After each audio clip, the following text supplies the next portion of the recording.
The End of Oak Street, 2026. Full movie recap. Imagine waking up one morning and realizing your entire neighborhood has been ripped out of reality and dropped millions of years into the past. No police, no army, no phones that can save you. And worst of all, dinosaurs are now walking through your backyard. That is exactly what happens in The End of Oak Street. The movie begins in an ordinary 1980s suburban neighborhood. Oak Street looks peaceful, with families going about their normal routines. At the center of the story is the Platt family. Denise is the mother, Greg is her husband, and their children, Audrey and Brian, are trying to deal with the usual problems of growing up. But there is already tension inside the family. Denise and Greg aren't exactly living the perfect marriage. Greg has become distant, while Denise is doing everything she can to keep the family together. Brian is fascinated by dinosaurs and prehistoric life, while Audrey is more sensitive to the strange things happening around her. Then something incredibly strange happens. The neighborhood suddenly becomes unnaturally quiet. The atmosphere changes. The sky begins behaving strangely, and a mysterious cosmic event starts affecting Oak Street. Before anyone can understand what is happening, the entire neighborhood is ripped from its surroundings. Houses, cars, roads, trees, everything. Oak Street disappears, and when the chaos finally stops, the residents discover that their familiar suburban world is gone. Instead, their street is surrounded by a massive prehistoric landscape. The family quickly realizes that they aren't simply in another town, they're in another time, millions of years in the past. And they're not alone. At first, the residents are confused. Some believe they've been transported somewhere else. Others think some kind of natural disaster has happened. But Brian starts noticing something terrifying. The footprints around the neighborhood aren't human. They're enormous, and they belong to creatures that should have been extinct for millions of years. Then the dinosaurs arrive. Suddenly, the movie turns from a strange science fiction mystery into a fight for survival. The residents barricade themselves inside their houses. Cars are turned into makeshift weapons. People begin gathering food and water. Every trip outside becomes dangerous. Denise realizes that protecting her children is now her only priority.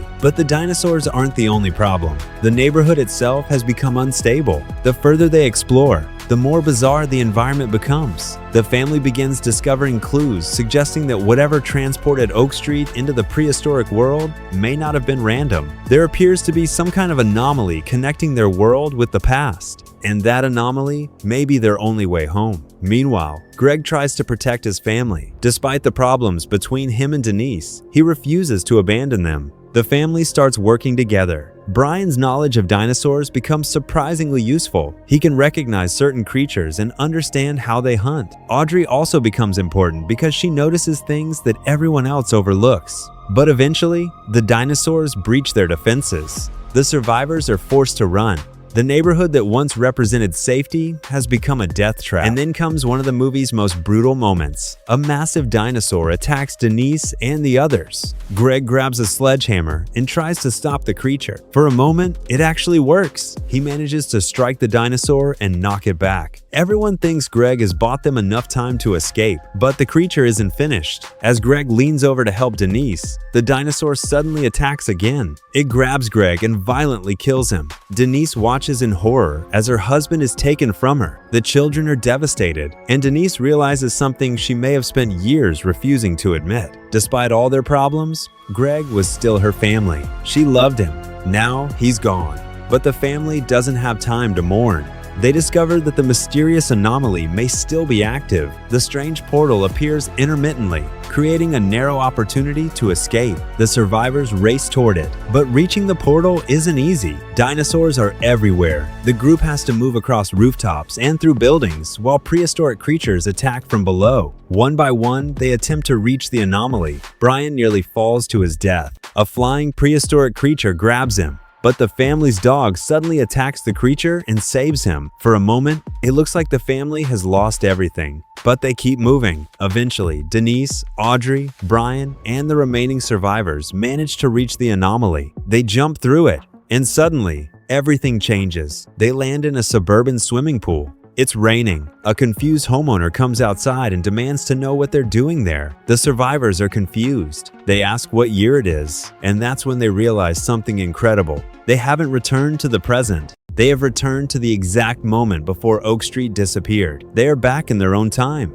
But there's one problem. Greg is still alive. Denise realizes that they have been given an impossible opportunity. They can change what happened. They can save Greg. But changing the past could also have terrible consequences. Denise and the children rush back toward their neighborhood. They have only minutes before the cosmic event happens again. Denise begins warning people. She tells neighbors to leave. She tries to convince them that something catastrophic is about to happen. Most people don't understand her. Some think she's crazy, but Denise refuses to give up. She knows exactly what is coming. Eventually, Greg arrives. He has no idea what happened. Audrey runs toward him. The family embraces. For the first time, Greg realizes just how much his family needs him. Then the sky changes. The same strange cosmic energy returns. A massive white light begins consuming the area. But this time, something is different. Denise has changed the timeline. Instead of Oak Street being transported completely into the prehistoric world, the event is altered. The prehistoric landscape and their neighborhood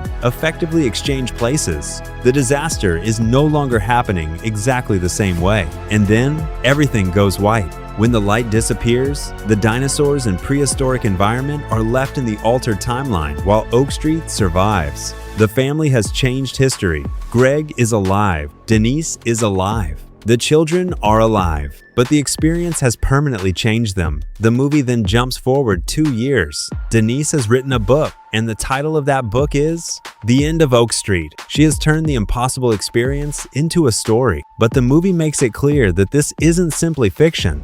It is based on what really happened, and that brings us to the ending. The final scenes reveal that the world is still dealing with the consequences of the strange event. Authorities have encountered dinosaurs and other prehistoric creatures. The public doesn't fully understand what happened, but Denise knows the truth. She knows that one ordinary suburban street briefly became a bridge between 2 different points in time. And because she changed the past, millions of people who originally would have disappeared may now be alive. The ending is technically happy, but there's a darker question underneath it. If Denise changed the timeline, what happened to the original timeline? What happened to the version of Greg who died? What happened to the original Oak Street?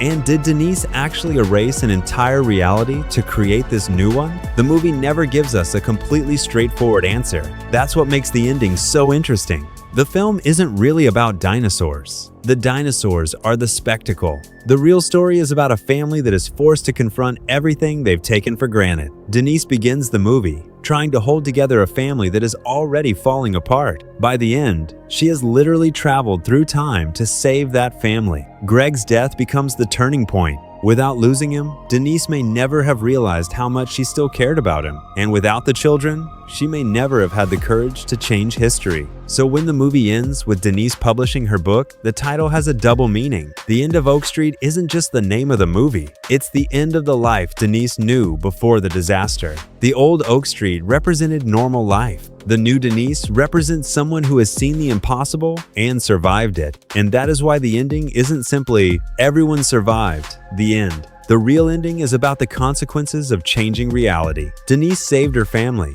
but she may have created an entirely different world. And somewhere beyond what we see on screen, another version of Oak Street may still exist. The version where everything went wrong. The version where Greg died. The version where the dinosaurs won. And that is what makes the final shot so much darker than it first appears. Because Denise didn't just survive the end of Oak Street. She changed what the ending was supposed to be. And now she has to live with the consequences. And that's the full story of The End of Oak Street. The movie was released in theaters on the 14th of August, 2026, with a runtime of roughly 99 100 minutes.